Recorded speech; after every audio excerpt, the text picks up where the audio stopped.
I was surprised to see David when he flopped down in the chair beside me.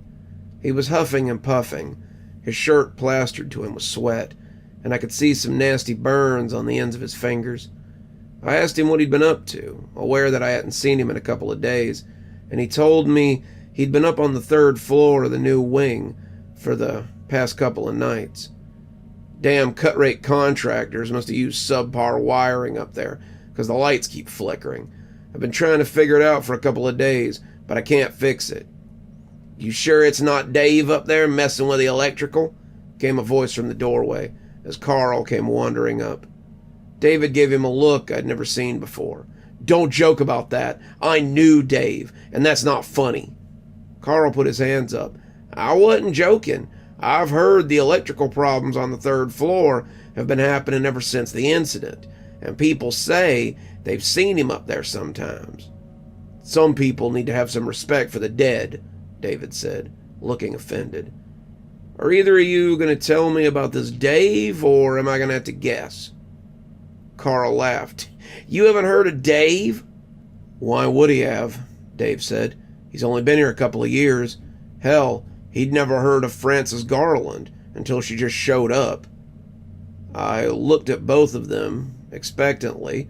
Finally, David agreed to tell me about him. Dave was a maintenance man for the hospital back in the 90s. Back then, we didn't use contractors, so if you had to do something, you had to do it yourself. Dave was the go-to guy for electrical work. He had worked with nuclear submarines during his time in the Navy and was probably overqualified for the lights that he had to wire up and the wiring that he had to change out. I had helped him more than a few times with projects, and Dave was one of those guys that you just enjoyed working with. "Then they started renovating 3 North, Carl began, but David cut him off. "You telling this story, or am I?" Carl put his hands up again. "Go ahead, I'm sorry." Anyway, Dave had been kind of critical about the wiring they were using. He said it was cheap, and it was going to get somebody killed. Management didn't listen, telling him to make it work. Dave argued about it, but they ultimately got what they wanted, and Dave got hit with a nasty bit of foreshadowing. Dave had a nasty habit of rigging things up hot, not killing the power to it before he worked with it, and the lines he was working with shorted out, and he couldn't let go in time. They found him fried right there, his legs fused to the metal ladder he'd been working on. "Jesus," I said. "How have I never heard of this?" Carl shook his head.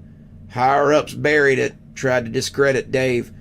They said he'd been working on it without turning off the power, that he had been working with a ladder that wasn't properly grounded, and withheld his retirement from his widow because of it. She sued him, claimed the wiring they'd been using had caused his death, but they buried that too. In the end, they paid her a fraction of what she should have got, and she moved to Habersham with her sister. It was BS the way they did him. They made Dave out to be incompetent, but he was one of the best electricians I've ever seen. Anyway, it's no wonder they started seeing him after the way they treated him." "So, he's been seen as a ghost?" I asked, making some notes as the story unfolded. "Yeah," David admitted, "but he's never hurt anybody. Just scared the bejesus out of some nurses," Carl said. "Carl, a ghost chased you out of the OR hallway.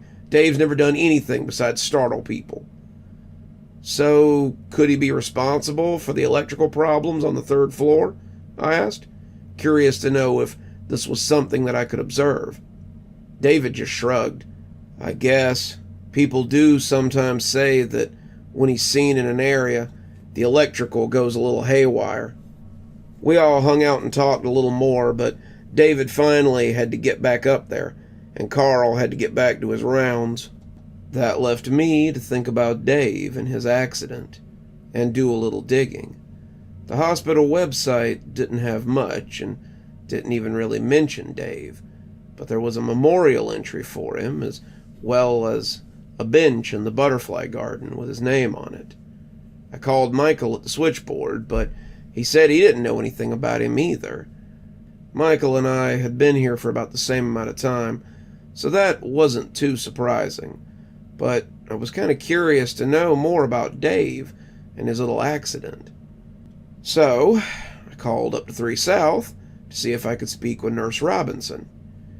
Nurse Robinson was working on 40 years with the hospital and knows most of the lore around this place.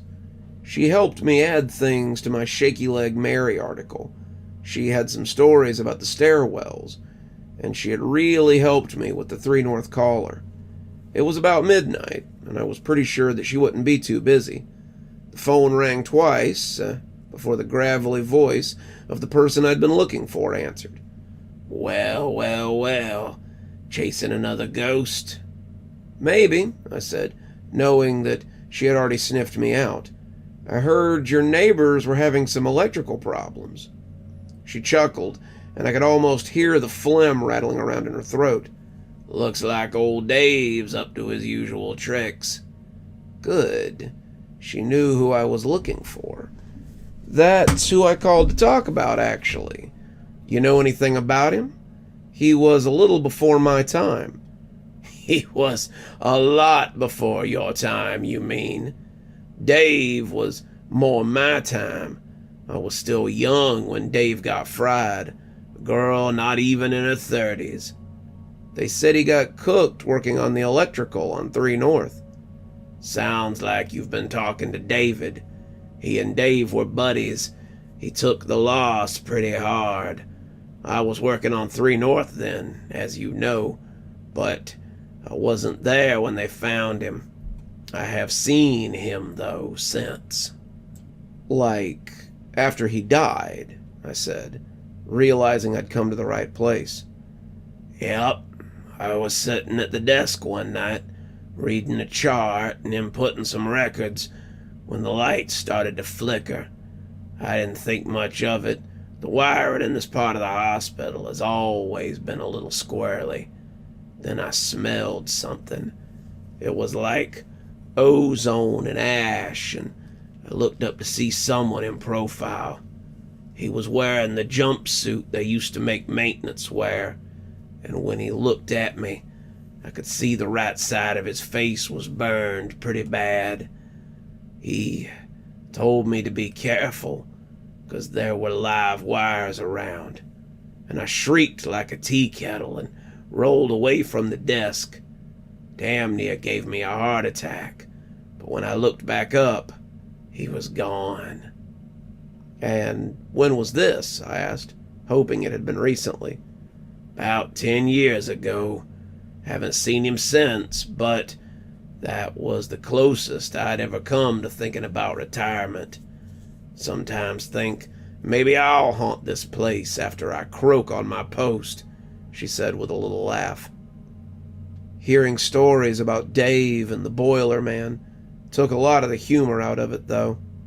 All of us, it seemed, were a heart attack or an aneurysm away from joining the ghostly chorus.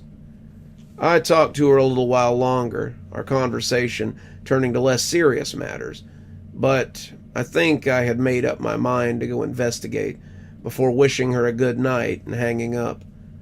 When Carl came to give me a break, I told him I was taking the whole 30 tonight. He nodded. Let me know how it goes. And with that, I was off to the 3rd floor. I took the stairs, still a little hesitant about elevators after the last time, and came out onto the empty 3 North. It always seemed to be 3 North when things went sour, but today it looked spookier than ever. David was gone, at least I thought he was, and the ceiling was a mess of wires and empty ceiling panels. He had been hard at it, trying to find the short or whatever was going on here, and as I walked out into the hallway that led to the rooms, I saw the lights begin to flicker. I could see why it would be disconcerting, especially if you were walking these halls at night. The flickering wasn't constant, but the crackling of lights put my teeth on edge. And when I came even with a door and found someone standing there, I nearly had a heart attack myself. For just a second, I saw a burned man with a scarred face, and fingers like burst hot dogs that hung at the ends of his blackened hands. Then he took a step back, the bathroom light falling across him, and I saw it was David. He was just as surprised as I was, and shook his head at my complete look of surprise. "Had to come have a look for yourself, huh?" I nodded, already laughing at my stupidity. "Well, come on, watch where you step. There's wires every—" But that was when he noticed the blinking lights overhead. They were blinking faster now, really strobing, and as he opened his mouth to say something, one of the tubes burst in a shower of sparks. We ran back into the room he'd been coming out of as another one popped, and David looked spooked as he leaned against the wall and watched the light show. "It's never done this before," he whispered, and when I made to walk back into the hallway, he grabbed my arm. "You can't go out there. Something's wrong. You could get electrocuted." His grip was less than sturdy as I stepped away from him, and when I came out into the flickering passage, I saw him there. He was wearing a gray jumpsuit, the name tag on his chest charred nearly beyond recognition. I could read VE off it, and figured I could fill in the rest. His arms hung by his side, the sleeves of his jumpsuit rolled up to the elbows, and his fingers did indeed look like burst sausages. His neck and half his face were charred, his left eye nothing but a hollow pit. His hair was on end, the veins standing out in his neck, and as he looked at me, I heard his whispery voice as it slid over my senses. "Be careful.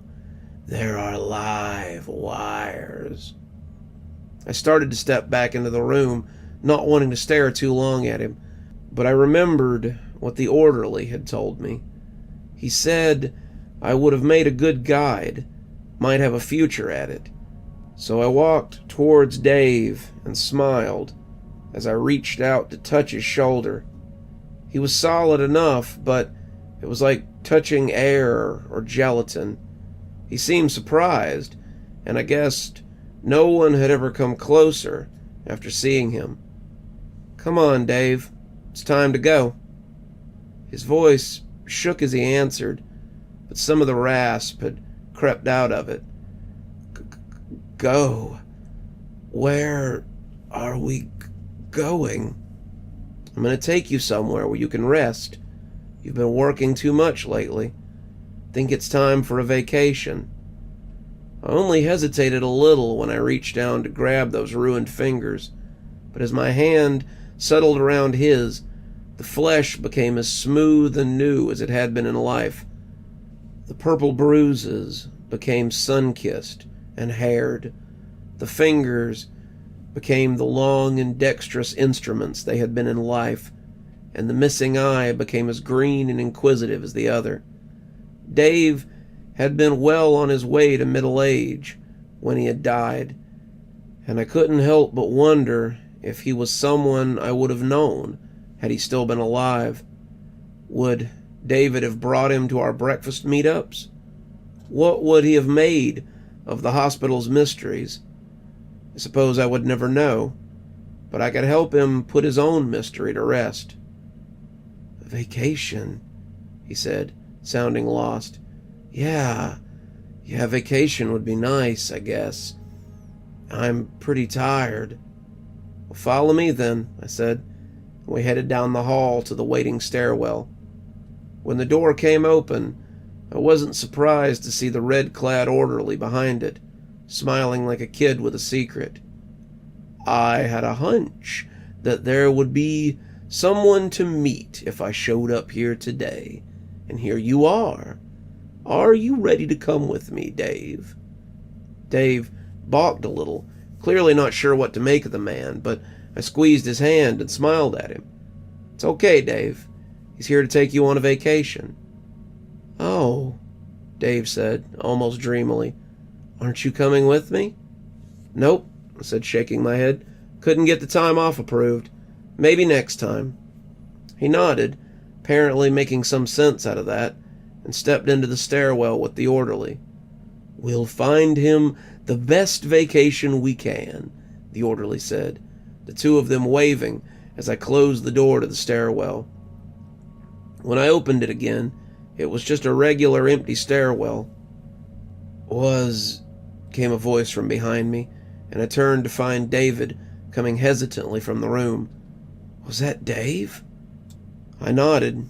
It was. He's gone now, though. I'm not 100% sure, but I would wager that your electrical problems will stop after this.